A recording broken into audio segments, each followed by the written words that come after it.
Some of the general requirements you'll find in the plumbing code is about field testing, the time of installation, repair, relocation. Originally, there wasn't information on field testing the backflow preventers, just more installation stuff, but then eventually they, a couple editions ago, they started talking about the field testing, that as the assembly is repaired, it needs to be tested, when it's repaired and when it's relocated, and annually. You'll also find that in Title 17, that as assemblies are, every time they're relocated, repaired, or installed, they need to be tested to make sure that they're still operating properly. Some of the general requirements are that there's access and clearance. Certainly something that's very important. You want to make sure there's clearance to test the backflow preventers. We very often find them installed in areas that they cannot be tested properly or maintained properly. Hot water, anything above 110 is considered hot water, so that needs to be taken into account if you have assemblies installed in areas of hot water, or if you have areas that where it's subject to freezing. You know, here this morning I woke up, it was 46 degrees, and I think in Southern California water freezes like 60, because anytime it drops below 60, someone says it's freezing outside, so it's got to be that cold. But in some parts, maybe not in a lot of parts of California, some places, you guys might experience areas where you would need freeze protection, so that would be required. Drain line, size per the manufacturer's discharge flow rate. That's interesting that it states that, because what does that mean? What is the flow rate of a discharge of an RP, for example? Now, typically, when you see an RP installed in the field, you'll probably see it, you know, this one here is more than dripping, it's discharging, water is trickling out of here. But on the one on the right, you can see water is pouring out of there. So you can get an awful lot of water discharging from a backflow preventer. There's a table. We have relief valve discharge rates depending upon the pressure of the water. So here we can say at 100 psi, this line here is for 2.5 to 6 inch assemblies. So say we have a 2.5, because the relief valve would be the same size. So we have a 2.5 inch assembly at 100 psi. That would mean we could discharge a little over 400 gallons a minute of water can come out of that relief valve. Now, the problem with that is that if you install that inside somewhere, so here in this case, we have it installed inside a building, and it's got that little catch basin. Well, this little catch basin is designed to handle, you know, the little spits when there's a pressure fluctuation. Or maybe there's a leak across the number 1 check valve and it starts dripping or even streaming, but not fully discharging. It's probably not going to be able to handle that.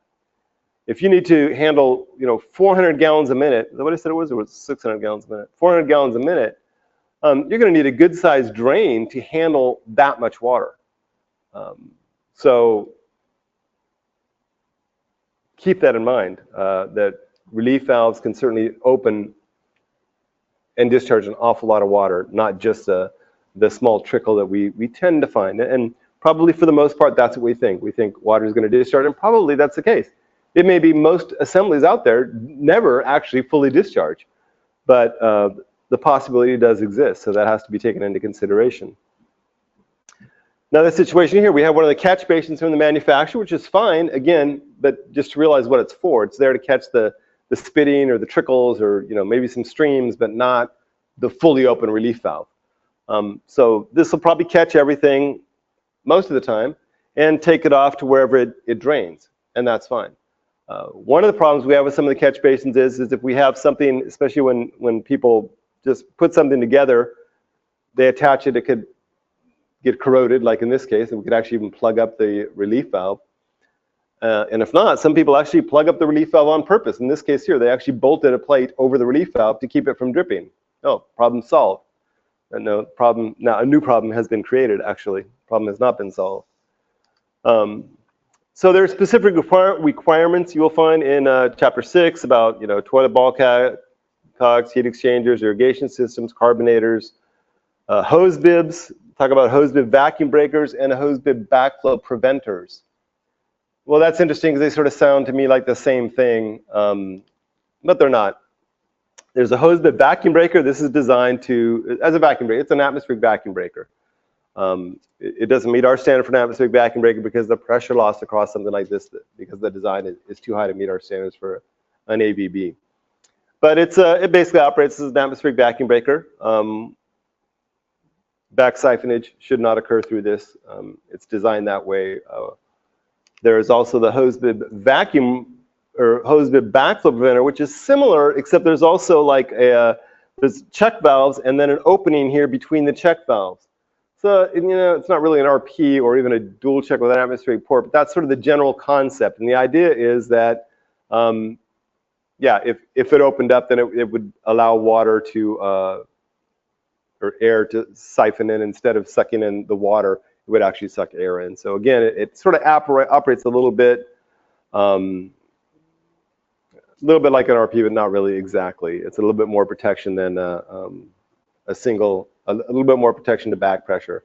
And one of the things is if you take the hose downstream and hold it up to like 10 feet in the air, the check valve should hold so it actually doesn't drain and water would not come out of the opening here. If water comes out of the opening, then you can see the check valve was not holding. So some look at that and say, well, it's testable because you can hold up the hose and if water comes out, then the check valve's not holding. Yeah, okay, but I'm not sure I see that as really a testable backflow preventer as you would see like an RP or a double check. But these exist. This is a hose bib backflow preventer, again, as opposed to a hose bib vacuum breaker. Okay, moving right along. Fire sprinkler system. So, fire sprinkler system. Here's the magic fire sprinkler system found in the manual because every possible thing that can be in a fire sprinkler system is found on this page in the 10th edition.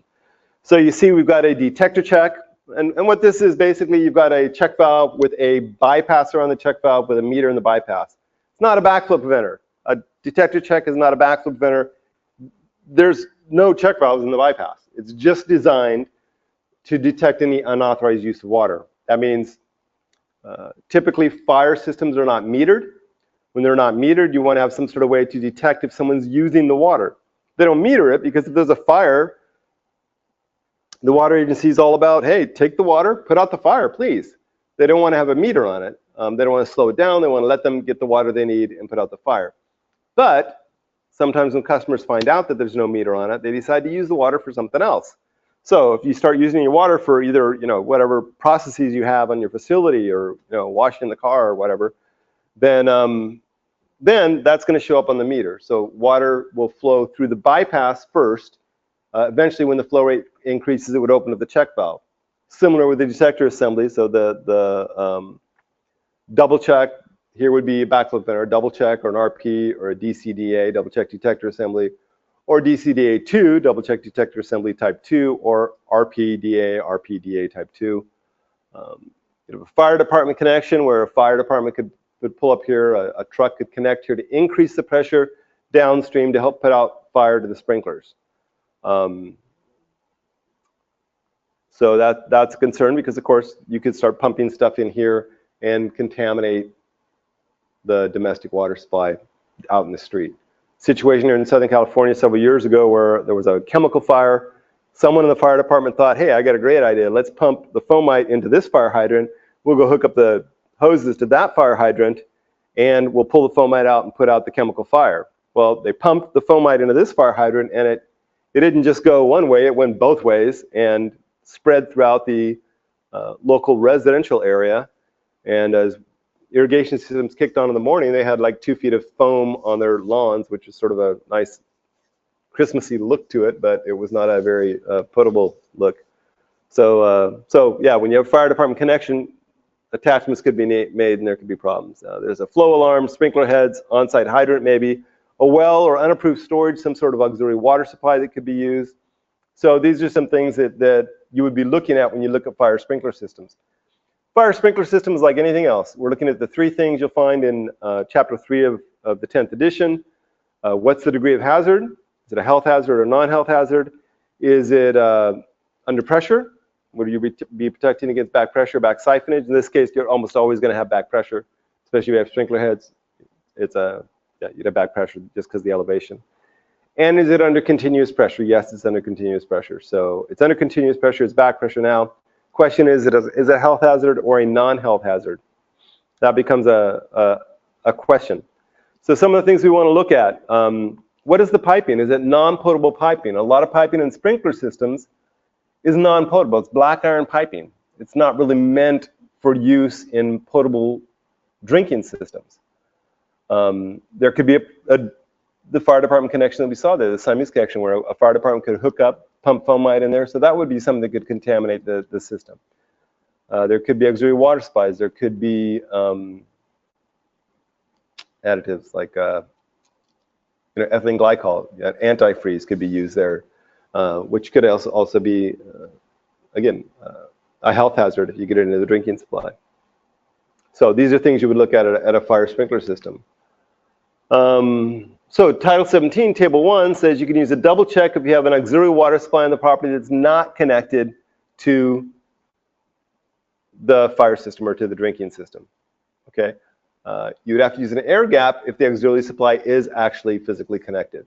So I have an air gap, I have a tank that I want to be able to attach to the potable line. I'm going to have an air gap from the potable line into that tank if I'm going to use that as an auxiliary water supply.